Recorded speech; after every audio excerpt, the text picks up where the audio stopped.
Le thème des retrouvailles est souvent présenté donc, dans le Nouveau Testament en parlant de la résurrection. Ces deux choses vont ensemble. Et lorsque nous réfléchissons aux retrouvailles, les retrouvailles que nous vivons dans cette vie maintenant, les retrouvailles que nous voyons dans les Écritures, cela peut nous aider à mieux comprendre, à mieux imaginer notre résurrection à venir. Cela peut nous aider à mieux nous réjouir à l'idée du retour de Christ et de notre résurrection dans la gloire. Cela peut aussi nous consoler lorsque nous passons par des moments de séparation, de tristesse et de deuil. Et donc, ce que nous allons faire ce matin, c'est muscler notre imagination en pensant à la résurrection.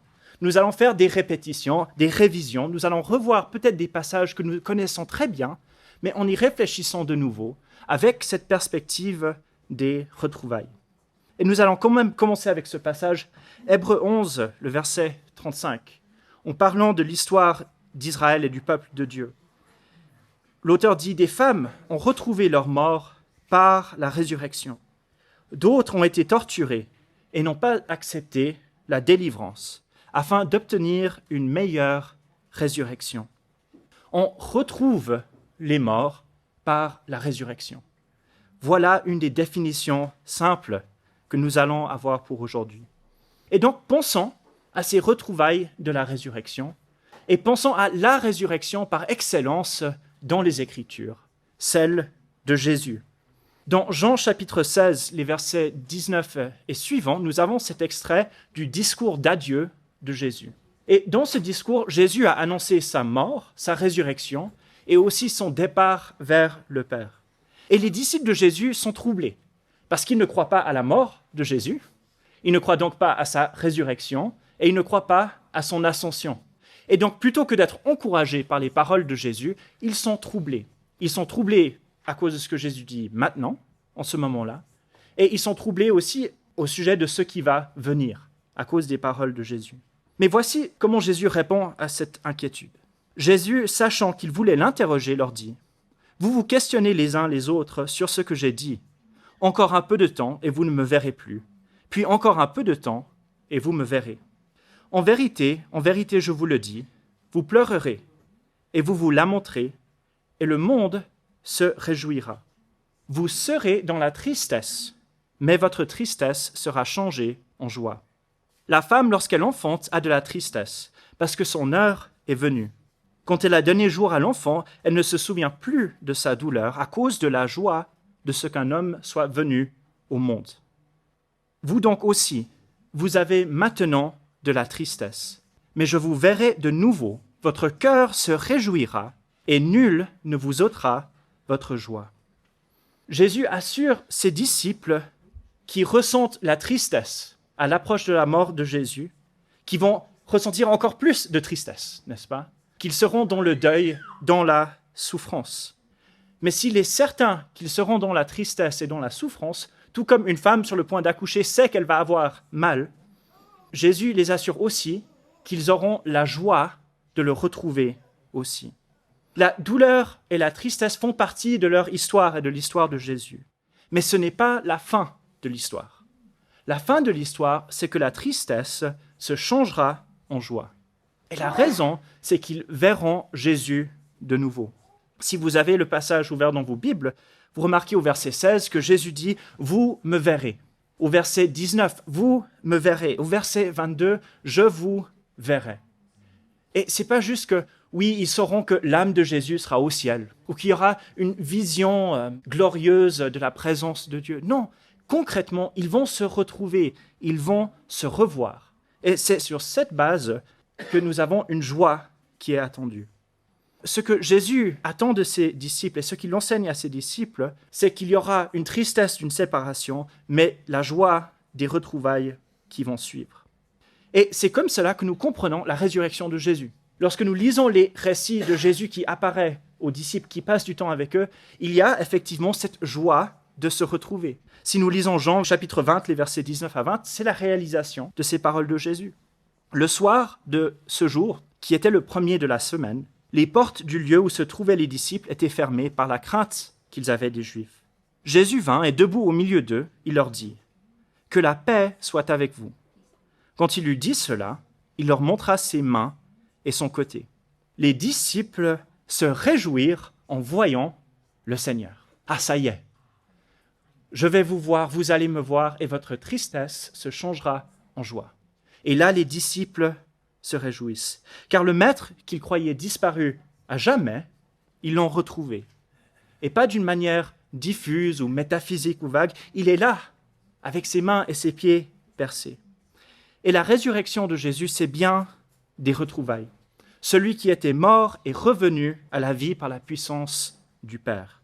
Et leur tristesse s'est changée en joie. La résurrection de Jésus nous apprend à mieux comprendre notre résurrection que nous attendons à son retour. Et si la résurrection de Jésus était un moment de retrouvailles et de joie, nous comprenons que ce sera la même chose pour nous. Il est clair lorsque nous lisons le Nouveau Testament que parler de la résurrection, c'est difficile, parce que la résurrection est un sujet mystérieux. L'apôtre Jean a écrit dans 1 Jean chapitre 3, le verset 2, « Bien-aimés, nous sommes maintenant enfants de Dieu, et ce que nous serons n'a pas encore été manifesté. » Et donc nous pouvons affirmer bibliquement, ce sera comment à la résurrection? Je ne sais pas. Je ne sais pas, cela n'a pas encore été manifesté. Et pourtant, nous regardons Jésus ressuscité. Et Jean ne s'arrête pas là, vous savez, parce qu'il y a quelque chose que nous savons. Mais nous savons que lorsqu'il sera manifesté, nous serons semblables à lui, parce que nous le verrons tel qu'il est. Il y a beaucoup de choses au sujet de notre résurrection que nous ne comprenons pas, que nous ne savons pas, qui n'a pas encore été révélé, manifesté. Dans 1 Corinthiens 15, Paul fait cette comparaison entre la graine de semence et la plante qui va pousser. Et je peux donner une graine à l'un de mes enfants ou l'un d'entre vous, et si je ne vous dis pas quelle graine c'est, vous pouvez regarder cette graine, et si je vous demande de dessiner la plante qui va en pousser, sauf si vous travaillez en botanie, bonne chance, n'est-ce pas? De dessiner la plante qui va en ressortir, c'est presque impossible.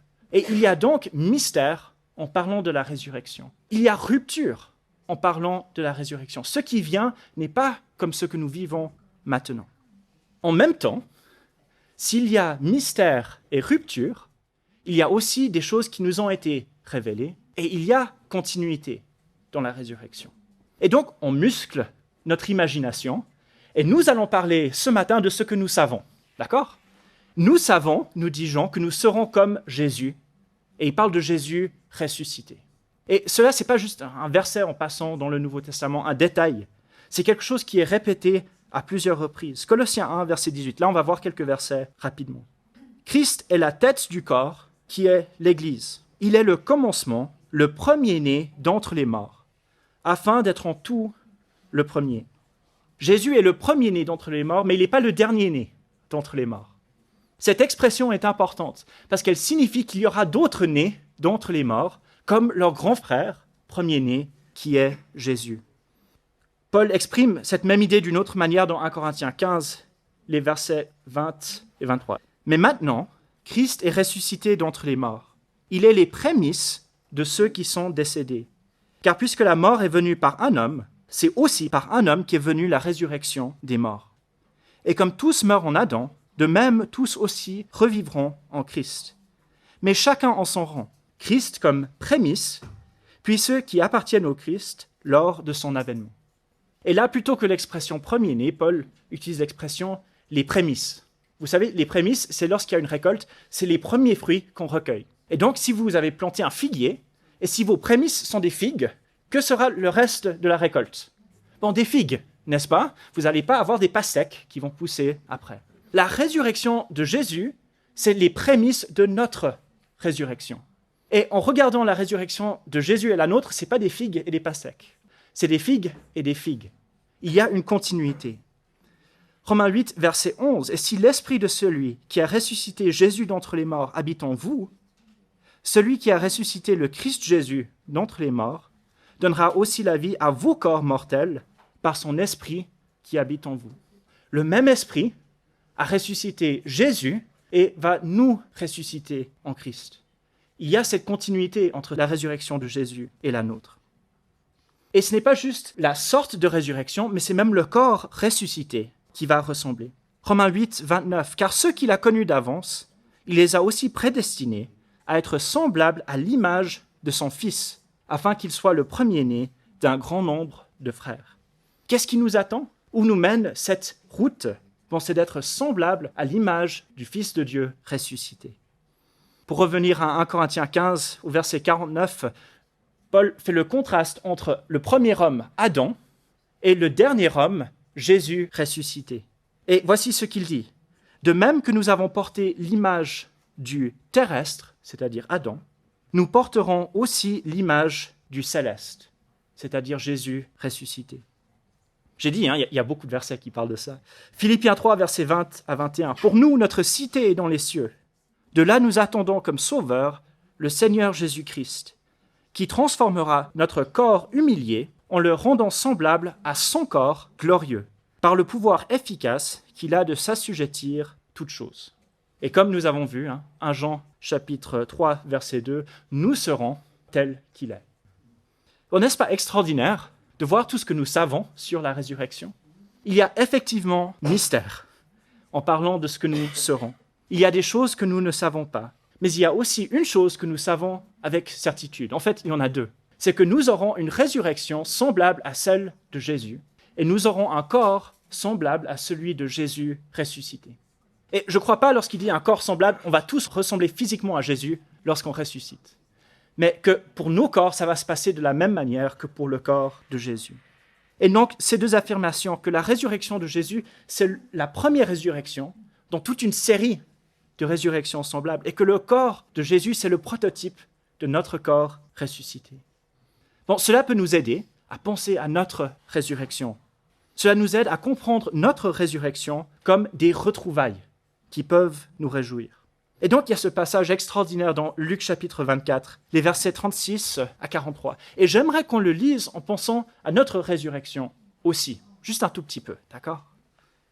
Tandis qu'il parlait de la sorte, lui-même se présenta au milieu d'eux et leur dit « Que la paix soit avec vous. » Saisis de frayeur et de crainte, ils pensaient voir un esprit. Mais il leur dit « Pourquoi êtes-vous troublés? Et pourquoi ces raisonnements s'élèvent-ils dans vos cœurs? Voyez mes mains et mes pieds, c'est bien moi. Touchez-moi et voyez. Un esprit n'a ni chair ni eau, comme vous voyez que j'en ai. » Et en disant cela, il leur montra ses mains et ses pieds. Comme dans leur joie, ils ne croyaient pas encore et qu'ils étaient dans l'étonnement, il leur dit « Avez-vous ici quelque chose à manger ?» Ils lui présentèrent un morceau de poisson grillé.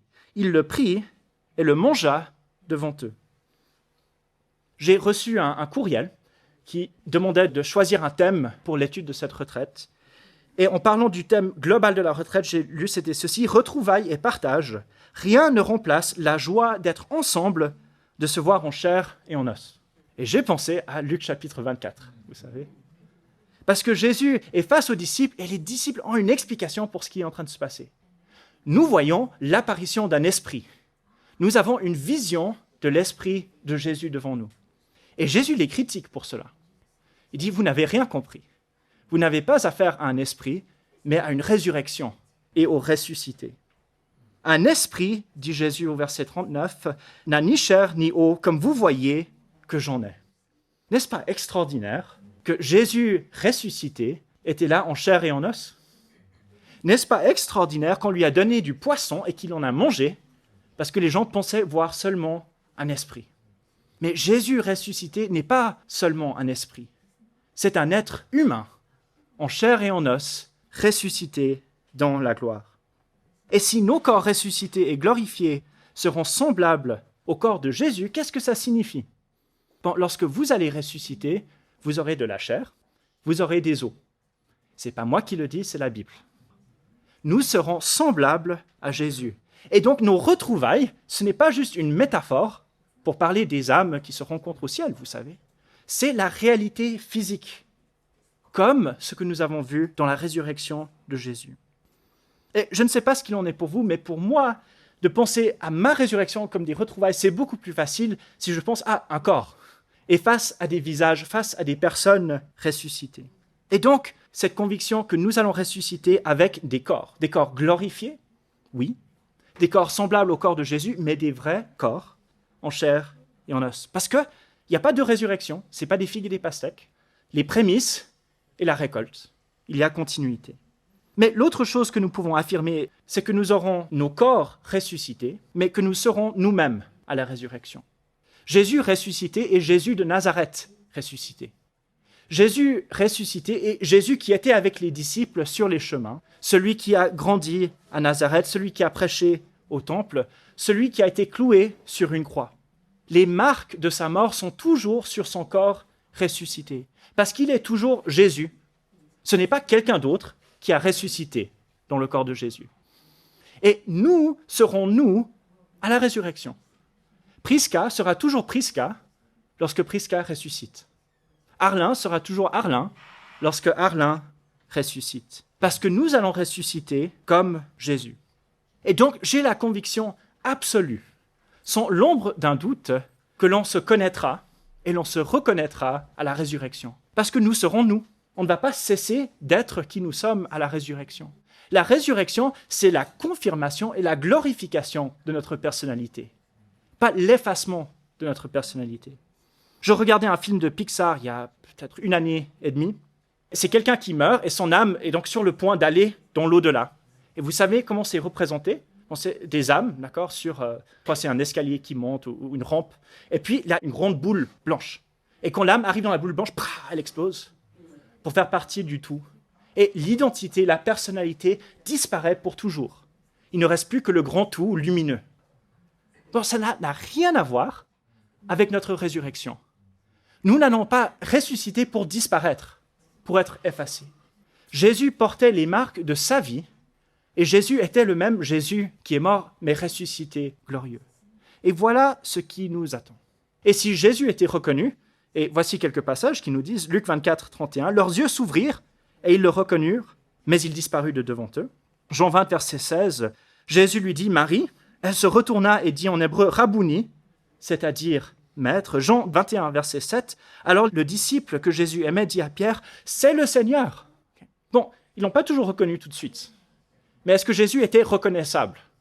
Oui. Alors peut-être que je vous ferai un tour à la résurrection.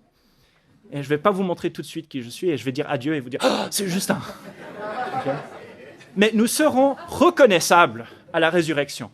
Ça, c'est une certitude. Car nous aurons nos corps ressuscités, nous serons nous-mêmes ressuscités.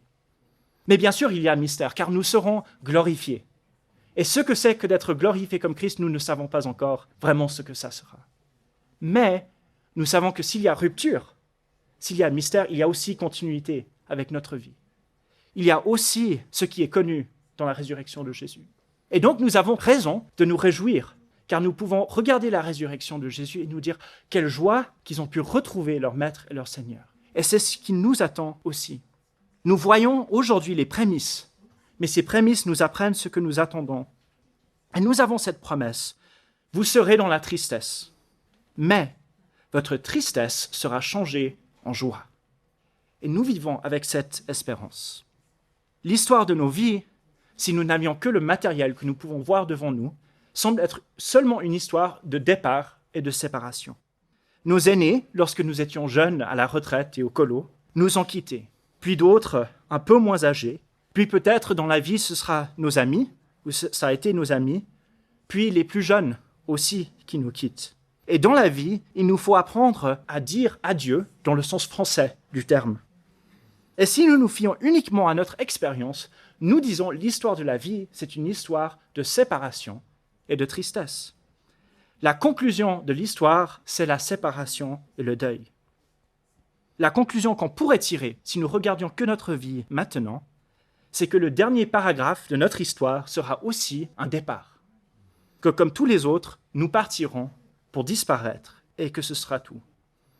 Mais l'annonce de la résurrection, c'est que le dernier paragraphe de notre histoire, ce n'est pas un départ, mais un retour et des retrouvailles.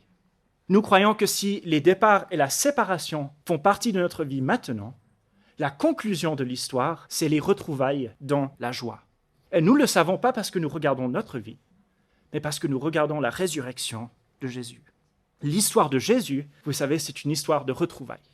Et c'est l'histoire de la tristesse qui se change en joie. Et donc, nous regardons Jésus, et nous voyons les retrouvailles de la résurrection. Mais cela nous apprend à voir notre résurrection aussi. Mais il y a d'autres choses qu'on pourrait dire quand même. Que nous allons ressusciter comme Jésus, mais nous allons aussi ressusciter ensemble. Et il y a ce passage dans 1 Thessaloniciens 4, les versets 13 à 18. Si vous avez vos Bibles, ouvrez-les, il y a des trucs à souligner là-dedans, je vous promets. 1 Thessaloniciens chapitre 4, versets 13 à 18. Il semble que des chrétiens dans cette église étaient tristes parce que des frères et sœurs étaient décédés et ils ne savaient pas s'ils allaient les retrouver ou non. Et voici ce qu'écrit Paul et d'autres apôtres pour les encourager. « Nous ne voulons pas, frères, que vous soyez dans l'ignorance au sujet de ceux qui dorment, afin que vous ne vous attristiez pas comme les autres qui n'ont pas d'espérance. En effet, si nous croyons que Jésus est mort et qu'il est ressuscité, nous croyons aussi que Dieu ramènera aussi par Jésus et avec lui ceux qui se sont endormis. Voici en effet ce que nous vous déclarons d'après une parole du Seigneur. Nous les vivants, restés pour l'avènement du Seigneur, nous ne devancerons pas ceux qui se sont endormis. Car le Seigneur lui-même a un signal donné. À la voix d'un archange, au son de la trompette de Dieu, descendra du ciel. Et les morts en Christ ressusciteront en premier lieu. Ensuite, nous les vivants qui serons restés, nous serons enlevés ensemble avec eux dans les nuées, à la rencontre du Seigneur dans les airs. Et ainsi, nous serons toujours avec le Seigneur. Consolez-vous donc les uns les autres par ces paroles. N'est-ce pas intéressant de voir ce thème de ensemble et des retrouvailles qui sont évoquées? Voici ce que je remarque, et sans doute il y a d'autres choses à voir aussi. Mais d'abord que Dieu va ramener les morts. Et le verbe ramener est important. Il ne faut pas passer à côté. Dieu va ramener les morts. La résurrection ne se comprend pas bibliquement comme un départ. La résurrection, c'est un retour. Et qu'est-ce que Dieu va faire des morts en Christ? Il va les ramener. D'ailleurs, Paul n'est pas le seul à faire cela, mais il ne les appelle pas les morts. Il les appelle ceux qui se sont endormis. Pourquoi? Parce que ceux qui dorment vont se réveiller, même si mes enfants ne voulaient pas ce matin. Hier, c'était 6h30, ce matin, 7h45, on doit les secouer pour les réveiller. Ceux qui dorment dans le Seigneur vont se réveiller. La résurrection, ce n'est pas partir, c'est revenir. Comprenons cela. Et deuxièmement, la deuxième chose que nous voyons, c'est que l'entrée dans la vie éternelle se fait ensemble et ne se fait pas seul. Qu'est-ce que Jésus doit faire? Il doit ramener les morts ensemble avec nous les vivants pour qu'ensemble nous puissions être ensemble avec Jésus. La résurrection, ce n'est pas une question individuelle, même si chaque individu est concerné. La résurrection, c'est une question d'être ensemble pour Jésus. Vous savez, c'est seulement un encouragement, une consolation, ce que nous avons lu dans 1 Thessaloniciens, si on se retrouve, si on sera vraiment ensemble. Si on dit, oui, votre chère sœur et votre frère sont décédés, mais ne vous inquiétez pas, un jour Dieu va ressusciter ces personnes et effacer leur identité. Bon, moi, ça ne me console pas du tout, d'accord?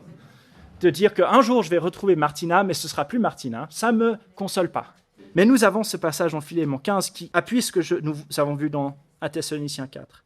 Peut-être en effet a-t-il été séparé de toi pour un temps, afin que tu le retrouves pour l'éternité. Tu le retrouves. Tu retrouves Onésime. Pas la coquille d'Onésime. Onésime, tu vas le retrouver. Et nous allons nous retrouver ensemble à la résurrection. Petite parenthèse. Et deuxième parenthèse aussi.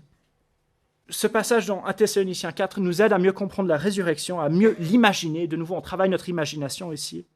Parce que nous apprenons que les morts n'entrent pas dans la vie éternelle. Vous avez vu ça? Les morts n'entrent pas dans la vie éternelle avec Christ. Qui sont les seuls qui peuvent entrer dans la vie éternelle? Les vivants. Les morts doivent devenir des vivants pour pouvoir vivre éternellement avec Christ. Et cela, c'est tout l'opposé de ce que David avait compris, n'est-ce pas? Parce que David dit quoi? 2 Samuel 12, verset 23. « Moi, j'irai vers lui, mais lui ne viendra pas vers moi. » Ben, nous apprenons en Jésus à voir autre chose. Nous disons, bon, peut-être que nous irons vers eux, mais notre confiance, notre espérance, c'est qu'ils vont venir vers nous. Dieu ramènera aussi par Jésus et avec lui ceux qui sont morts, ceux qui sont endormis. Voilà ce que nous attendons. Pas, j'irai avec eux, mais eux, ils vont revenir. Et si vous allez aux obsèques de vos frères et sœurs en Christ, si vous visitez les cimetières et vous voyez là où ils sont enterrés, nous ne disons pas seulement « j'irai vers eux ». Nous n'en savons rien. Jésus peut revenir ce matin, vous savez. Mais nous savons qu'ils vont revenir vers nous. Voilà ce que nous attendons. pas j'irai vers eux, même si ça peut arriver. Les chrétiens proclament, ils vont venir vers nous, les vivants. Parce que la vie éternelle, c'est pour les vivants, c'est pas pour les morts. Et nous attendons la vie. La direction de l'histoire et la direction de la vie a changé. Ce n'est plus à nous de partir, mais à ceux qui sont partis de revenir. Voilà notre espérance. Et voilà les retrouvailles. La résurrection, c'est une affaire de retour, et donc de retrouvailles. La résurrection est une affaire collective, et donc de retrouvailles. Ce n'est pas Jésus et moi, c'est nous et Jésus. Jésus va nous ramener ensemble pour la résurrection. Et c'est une des raisons que nous nous réjouissons de la résurrection, parce que ce n'est pas juste notre âme toute seule, un peu, qui flotte dans cette grande lumière dans le ciel. Non, c'est nous ramener ensemble dans la vie pour être avec le Seigneur. Et donc ces deux convictions. D'abord que nous regardons Jésus et sa résurrection pour comprendre notre résurrection, et nous voyons la joie des retrouvailles. Deuxièmement, que nous voyons que nous allons ressusciter ensemble. Et pour ceux qui sont toujours vivants, être transformés dans la gloire, c'est 1 Corinthiens 15, pour être ensemble avec Christ. Et que c'est bien un retour à la vie, pas un départ dans la mort. Mais il y a aussi quand même cette question de l'éternité. Et je confesse, cette troisième chose au sujet de la résurrection et des retrouvailles, c'est un peu plus spéculatif que ce que j'ai dit avant. Donc, on travaille notre imagination. Peut-être il y a des pistes, peut-être que j'ai tort, venez me dire si c'est le cas, après coup, ça ne me dérange pas du tout. Mais parfois, j'ai eu cette idée, et peut-être que vous l'avez aussi, que dans l'éternité, dans la présence de Dieu, on sera peut-être bien entouré d'une grande foule de témoins, ressuscités dans la gloire avec nous. Qu'on va peut-être bien retrouver Abraham et Isaac et Jacob, les patriarches. Qu'on sera avec Paul et Pierre, Marie et Marthe et toutes ces personnes ressuscitées. Mais que, en fin de compte, ce ne sera pas si important que ça. Parce que nous allons voir Dieu dans la gloire. Nous verrons Dieu glorifié. Et pour celles et ceux qui sont face à la gloire extraordinaire de Dieu, qu'importe ce qu'il y a autour. Tout ce qui compte, c'est ce qu'il y a devant. Et je veux faire attention ici, car, comme j'ai dit, nous sommes sur des bases un peu moins solides que ce que nous avons vu avant. Mais je ne suis pas convaincu à 100% que ce soit le cas. Je crois que nous serons émerveillés d'une manière inimaginable à la vue de Dieu dans sa gloire. Mais Dieu tient vraiment à ce que nous soyons ensemble à ce moment-là. N'est-ce pas intéressant quand même? Je ne crois pas que la vie éternelle, ce sera juste ça. Je crois qu'il y a ça qui va continuer. Il y a des passages bibliques qui nous travaillent un peu. On les lit et on y revient sans cesse et on se dit, mais je me demande pourquoi c'est dans la Bible. Et pour moi, c'est Genèse 2, verset 18, où nous lisons « L'Éternel, Dieu dit, il n'est pas bon que l'homme soit seul. » Il n'est pas bon que l'homme soit seul. Ce qui est intéressant dans Genèse 2, verset 18, c'est que le péché n'est pas encore arrivé. Ce qui est intéressant dans Genèse chapitre 2, c'est qu'on vient de lire chapitre 1, et nous avons ce refrain sans cesse où Dieu crée quelque chose et il dit « Et c'était bon, et c'était bon, et c'était bon, et c'était bon, et c'était pas bon. » Ah, mince. Qu'est-ce qui se passe? Qu'est-ce qui est pas bon? L'homme est seul. Mais Moïse, et Saint-Esprit qui a inspiré Moïse, ne sais-tu pas que Adam est avec Dieu? Ne sais-tu pas que Adam est avec Dieu? Et si quelqu'un a Dieu et rien d'autre, il a tout. Et Dieu nous dit, il n'est pas bon que l'homme soit seul. Moi, ça me travaille. Je sais que le sens principal de ce passage, et je ne veux pas qu'on passe à côté, c'est le fait que Adam n'a pas encore Ève. Et la complémentarité, le besoin d'être homme et femme dans la création de Dieu est là, n'est-ce pas? Je crois que c'est Paul qui l'exprime ainsi. Toutefois, dans le Seigneur, la femme n'est pas sans l'homme, ni l'homme sans la femme. On doit être les deux ensemble pour être l'humanité créée bonne à l'image de Dieu. Donc, je crois que c'est là. Mais quand même, ça nous dérange, n'est-ce pas? Parce que si Adam était que Adam, il a quand même Dieu. Ça devrait suffire, n'est-ce pas? Et puis, pourquoi est-ce que nous avons Adam plutôt que Ish, qui est le mot pour l'être humain mâle? Nous avons le mot pour l'être humain, humanité, qui est ici. Et il n'est pas bon que Adam soit sans Ève ou sans épouse. Il dit seul. Je crois que intentionnellement, et je peux me tromper, mais je crois que intentionnellement, on est plus large ici que le point central qui est la complémentarité homme-femme dans la création de Dieu. Je crois qu'il y a plus ici. Que Adam n'est pas pleinement humain et pleinement créé à l'image de Dieu s'il est seul. Et que même avec cette présence directe de Dieu, il ne peut pas être seul. Dieu ne l'a pas créé pour cela. Et donc, la raison que je crois que ça fait partie de l'éternité, c'est pas parce que Dieu est insuffisant, mais parce que Dieu semble nous avoir créés d'une certaine manière. Et de nous avoir créés non pas comme des individus faits pour être seuls, mais comme des êtres pour vivre en communion et en communauté les uns avec les autres. Et c'est le thème que nous retrouvons tout à travers les Écritures. Que notre relation avec Dieu se vit dans le contexte de notre relation les uns avec les autres. C'était le cas pour Adam, et c'est le cas pour toute la suite. Il y a ce passage que vous connaissez très bien, Matthieu 22, versets 37 à 40. On demande à Jésus, mais quel est le plus grand commandement? Et bien sûr, Jésus dit, c'est ça, n'est-ce pas? C'est cette relation avec Dieu. Jésus répondit, tu aimeras le Seigneur ton Dieu de tout ton cœur, de toute ton âme et de toute ta pensée. Et il continue parce qu'il ne peut pas s'empêcher. C'est le premier et le grand commandement. Et voici le second qui lui est semblable. Tu aimeras ton prochain comme toi-même. De ces deux commandements dépendent toute la loi et les prophètes. Jésus ne pouvait pas s'arrêter au premier commandement. Parce qu'on ne peut pas aimer Dieu sans avoir l'amour du prochain. Et la raison, ce n'est pas seulement parce que Dieu est invisible, donc entre-temps, on doit aimer ceux qui sont visibles, même si ça en fait partie. La raison, c'est que nous avons été créés pour vivre notre amour pour Dieu dans le contexte de l'amour pour notre prochain, dans le contexte de la communauté. Dès qu'on parle dans la Bible de notre relation avec Dieu, on doit parler de notre relation les uns avec les autres. C'est une obligation. Relisez la Bible, vous allez voir, c'est vrai. Et donc, nous avons cette promesse qui est donnée. Dans Tite, chapitre 2, verset 14, Paul parle du plan de Dieu, ce pourquoi Jésus est venu depuis le commencement, son but. Et il dit, il s'est donné lui-même pour nous, afin de nous racheter de toute iniquité, et de se faire un peuple qui lui appartienne, purifié par lui, et zélé pour les œuvres bonnes. Jésus est venu pour sauver des individus? Bon, peut-être, oui, je crois que oui. Mais il est venu pour former un peuple. Un peuple, c'est des gens ensemble. Ce n'est pas des électrons libres, l'un à côté de l'autre, qui s'ignorent. Et si Jésus est venu pour se former un peuple, ce n'est pas jusqu'à la résurrection. Bon, c'est la parenthèse du peuple de Dieu, et après, on peut s'en débarrasser à la résurrection. Non, c'est le plan de Dieu. C'est pour cela que Jésus est venu. Le retour de Christ, la résurrection, ce n'est pas Dieu qui efface son plan, mais c'est l'accomplissement du plan de Dieu. Nous serons parfaitement le peuple de Dieu seulement à la résurrection. Mais nous serons un peuple, pas juste des êtres séparés les uns des autres. Le but de Dieu n'est pas seulement de sauver des tas d'individus, mais de se former un peuple en Jésus-Christ. Et donc, nous nous réjouissons des retrouvailles dans la présence de Dieu ressuscité. D'être avec Esteban dans la gloire de Dieu, ce sera quand même important qu'il soit là. Et notre relation sera quand même importante pour l'éternité, même avec tout ce que Dieu nous offre. Car il n'est pas bon pour l'homme d'être seul.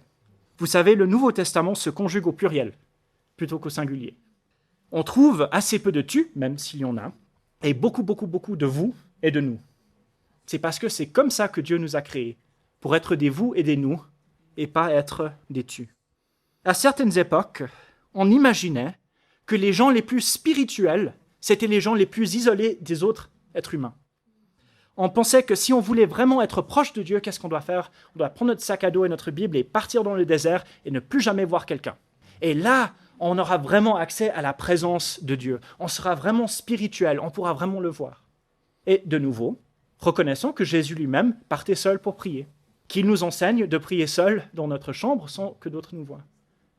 Mais je ne crois pas que Jésus pensait que la chose la plus spirituelle que nous puissions faire, c'est de nous séparer les uns des autres. Que la présence de Dieu se ressent le plus lorsque nous sommes seuls. Non, la présence de Dieu, c'est lorsque nous sommes ensemble, en tant que le temple du Saint-Esprit. Quand est-ce que la présence de Dieu est là? C'est lorsque 2 ou 3 sont réunis, dit Jésus. Nous avons besoin d'être ensemble maintenant. Nous avions besoin d'être ensemble avant la chute, et nous aurons besoin d'être ensemble à la résurrection. Bon, ça travaille notre imagination. Je crois que c'est cela que nous trouvons.